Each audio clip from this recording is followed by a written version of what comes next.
ವಿವಿಯ ತಾವರೆ ಇಂದಿ ಈಗ ತಿಗ ಚದು ಪಂಚಕ್ಕ ಸಜೀವ ಹೊಂತಿ ಸಂಕಾರಿ. ಇಲ್ಲೇ ಸಂಸಾರ ಜೀವನ ಅವಸ್ಥೆ ವರ್ಣನೆ ಮಾಡ್ತಾರೋ. ಇಲ್ಲೇ पृथ्वी कायिक, जल कायिक, अग्नि कायिक, वायु कायिक, वनस्पति कायिक अनेक प्रकाರದ ಸ್ಥಾವರ ಏಕೇಂದ್ರೀಯ ಜೀವಿಗಳಾಗಿವೆ.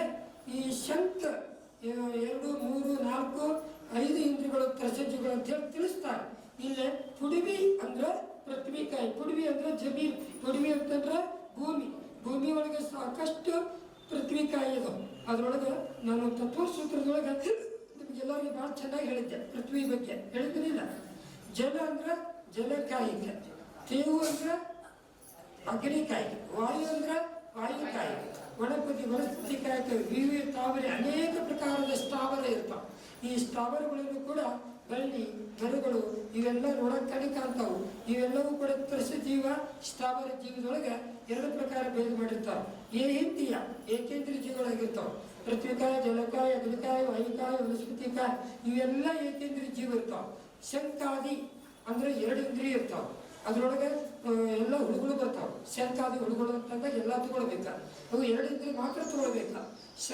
ಇನ್ನು ವಿಗ ತಿಗ ಚದು ಪಂಚಕ್ಕ 2, 3, 4, 5 ಇಂದ್ರಿಯಗಳು ತ್ರಸಜೀವಿಗಳು ಹೊಂದಿ ಇರುತ್ತವೆ. ಇವಕ್ಕೆಲ್ಲ ನಾನು ಮೊದಲೇನೇ ವ್ಯಾಖ್ಯಾನ ಮಾಡಕತ್ತಿದ್ದೆಲ್ಲ ಅದ್ರ ಪೃಥ್ವಿಕಾಯ ಜಲಕಾಯ ಅಂತೇಳಿ ಅವಕ್ಕೆಲ್ಲ ಏನಂತ ಹೇಳ್ತಾರೆ ಬರ್ತಾರೆ ನಿಮ್ಗೆ ಸ್ಥಾವರಕಾಯಿ. ನೀವೆಲ್ಲರೂ ಸ್ಥಾವರಿಲ್ಲ, ನೀವೆಲ್ಲರೂ ಸ್ಥಾವರಕಾಯಿ ಜೀವಿಗಳು ಯಾವಾಗಲೂ ಸ್ಥಿರವಾಗೇ ಇರ್ತದೆ. ಅದಕ್ಕೆ ಆ ಸ್ಥಾವರಕಾಯಿ ಜೀವಿಗಳು ಮರಳಿದೆ, ಅವು ಕೂಡ ಜನ್ಮ ಆಗ್ತಾವೆ. ಅವು ಕೂಡ ಏಕೇಂದ್ರೀಯ ಜೀವ ಅದಾವ, ಅವು ಕೂಡ ನಿಗೂಢ ಜೀವ ಅದಾವ. ಅವು ಕೂಡ ಮರಣ ಮಾಡ್ಕೊಂಡು ಮನುಷ್ಯರಾಗ್ತಾವೆ. ಅವು ಕೂಡ ಮರಣ ಮಾಡ್ಕೊಂಡು 2 ಇಂದ್ರಿಯ 3 ಇಂದ್ರಿಯ ಆಗ್ತಾವೆ. ಅವು ಕೂಡ ತ್ರಸ ಪರ್ಯಾಯಗಳನ್ನು ತಗೊಂತಾವೆ. ಈ ರೀತಿಯಾಗಿ ಸ್ಥಾವರ ಜೀವಕದ ಚರ್ಚೆ ನಡೀತೈತಿ. ಸ್ಥಾವರ ಜೀವಿಗಳಿಗೆ ನಾವು ಸಚಿತ್ಯಾಗ ತಿನ್ಬಾರ್ದು, ಅಚಿತ್ಯಾಗ ತಿನ್ಬೇಕು, ಅದರೊಳಗೆ ಹಸಿದೇನೈತಿ, ಒಣದೇನೈತಿ ಇವನ್ನೆಲ್ಲ ಚಾತುರ್ಮಾಸದಲ್ಲಿ ಚರ್ಚೆ ಮಾಡ್ತೀವಿ. ಆಗ ಅದರೊಳಗೆ ನಾವು ಏಕೇಂದ್ರಗಳನ್ನು ಯಾವ ರೀತಿಯಾಗಿ ಪ್ರಾಶಕ್ ಮಾಡ್ಕೊಳ್ಬೇಕು, ಅಪ್ರಾಶಕ್ ಮಾಡ್ಕೊಳ್ಬೇಕು, ಅದನ್ನು ಯಾಕೆ ಮುಟ್ಟಿದ್ರೆ ಎಷ್ಟು ಜೀವಗಳು ಸಮೂಹ ಜೀವ ಉತ್ಪನ್ನ ಆಗ್ತಾವು, ಇವನ್ನೆಲ್ಲವನ್ನ ಚರ್ಚೆ ಮಾಡಲಿಕ್ಕೆ ದ್ರವ್ಯ ಸಂಗ್ರಹ ಗಾಥಾದೊಳಗೆ ತಿಳಿಸಿ ಹೇಳ್ತಾರೆ. ನಾವೆಲ್ಲರೂ ಏನು ಮಾಡಬೇಕು, ಋತಿಕರು ಅದಕ್ಕಾಗಿ ಅಚಿತವಾಗಿ ತಗೊಳ್ಬೇಕು, ಹಸಿ ಇದ್ದಿದ್ದನ್ನ ಬಿಡಬೇಕು. ಚಾತುರ್ಮಾಸದಲ್ಲಿ ಹಸಿ ತಪ್ಪಲುಗಳನ್ನ ತ್ರಸಜೀವಿಗಳು ಉತ್ಪನ್ನ ಆಗ್ತಾವೆ. ಅದು ಏಕೇಂದ್ರೀಯ ಜೀವ, ಆದರೂ ಕೂಡ ಅದನ್ನ ನಾವು 8 ತಿಂಗಳು ಉಪಯೋಗ ಮಾಡ್ತೀವಿ. ಇನ್ನು 4 ತಿಂಗಳ ಬಹಳಷ್ಟು ಅದ್ರ ತ್ರಸಜೀವಿಗಳು ಉತ್ಪನ್ನ ಆಗ್ತಾವೆ ಅಂತೇಳಿ ಆ ಉದ್ದೇಶದಿಂದ ಪೃಥ್ವಿ, ಜಲ, ಅಗ್ನಿ, ವಾಯು, ವನಸ್ಪತಿ ಚಾತುರ್ಮಾಸದಲ್ಲಿ ನೋಡಿ ಅವನ್ನ ನಾವೇನ್ ಮಾಡಬೇಕು, ಉಪಯೋಗ ಮಾಡ್ತೇವೆ. ಇದು ತ್ರಸ ಜೀವಿಗಳು ಅಂತ ಹೇಳ್ತಾರೆ. ಇನ್ನು ತ್ರಸ ನಾಮಕರ್ಮದ ಉದಯದಿಂದ ಏನಾಗ್ತೈತಿ, 2 ಇಂದ್ರಿ, 3 ಇಂದ್ರಿ, 4 ಇಂದ್ರಿ, ಪಂಚೇಂದ್ರಿ ನಿಮ್ಗೆಲ್ಲರಿಗೂ ವಿಷಯ ತಿಳಿತು. ಈ 2 ಇಂದ್ರಿಯಗಳು ಏನದಾವಲ್ಲ ಅವು ಕೂಡ ನಾವು ಅನ್ಯ ಪರ್ಯಾಯದಲ್ಲಿ ಹುಟ್ಟಬಹುದು. ನಾವೇನಾದ್ರು ಪಾಪ ಮಾಡಿದ್ರೆ ಎಷ್ಟೋ ಜೀವಗಳು ಪಾಪ ಮಾಡಿರ್ತಾರೋ, ಏನಾದ್ರು ಧರ್ಮ ಗೊತ್ತಿಲ್ಲ ಅಂದ್ರೆ ಅಧರ್ಮ ಮಾಡಿ 2 ಇಂದ್ರಿಯ ಪರ್ಯಾಯದಾಗ ಹುಟ್ಟಬಹುದು, 3 ಇಂದ್ರಿಯ ಪರ್ಯಾಯದಾಗ ಇರಿಮೆ ಹುಟ್ಟಬಹುದು, ಇನ್ನೂ ಪಾಪ ಮಾಡಿದ್ರೆ ನೊಣ ಆಗಿನೇ ಹುಟ್ಟಬಹುದು. ಈ ರೀತಿಯಾಗಿ ನಾವು 2 ಇಂದ್ರಿ, 3 ಇಂದ್ರಿ, ಈ ಚತುರಿಂದ್ರಿ, ಈ 4 ಇಂದ್ರಿಯಗಳನ್ನ ತ್ರಸಪರ್ಯ ಅಂತ ತಿಳ್ಕೊಂತೇವೆ. ಈಗ ನಾವೇನ್ ಮಾಡ್ತೇವೆ, ರಾತ್ರಿ ಮಕ್ಕೊಂಡಾಗ ನಿಮ್ಗೆಲ್ಲ ಏನ್ ಕಟ್ತೇವೆ, ಸೊಳ್ಳೆ. ನಿಮಗೆ ಗೊತ್ತಾಗತ್ತೆ, ಸೊಳ್ಳೆ ಪದ ಹಾಕೊಂಡಿರ್ತಾರೆ, ಸೊಳ್ಳೆ ಲಗುನ ಬರ್ತಕ್ಕಂಥ ಅವು ಕೂಡ ಏನೈತಿ 4 ಇಂದ್ರಿಯಗಳು ಇರ್ತಾವೆ. ಇನ್ನು ಸಂಗೀತ ಪಂಚೇಂದ್ರಿಯ ಅಂದ್ರೆ ನೀವೆಲ್ಲರೂ ಮನುಷ್ಯರು ಇರೋದ್ರಿಂದ ಸಂಗಿ ಪಂಚೇಂದ್ರಿಯ ಅಂತ ತಿಳ್ಕೊಳ್ಬೇಕು. ಅದರಲ್ಲಿ 2 ಪ್ರಕಾರ ಬೇದಿರ್ತಾವ, ಸಂಗಿ ಅಸಂಗಿ. ನೀವೆಲ್ಲರೂ ಸಂಗಿ ಅಂತ ಹೇಳ್ಬೋದು, ಅಸಂಗಿ ಅಂತ ಹೇಳ್ಬೋದು. ಅದಕ್ಕೆ ಪರೀಕ್ಷೆ ಮಾಡಾಕ್ತಿದ್ದೆ ನಾವು, ಮೈಸೂರು ಫೇಲ್ ಆದ್ರಪ್ಪ ಅಂತ.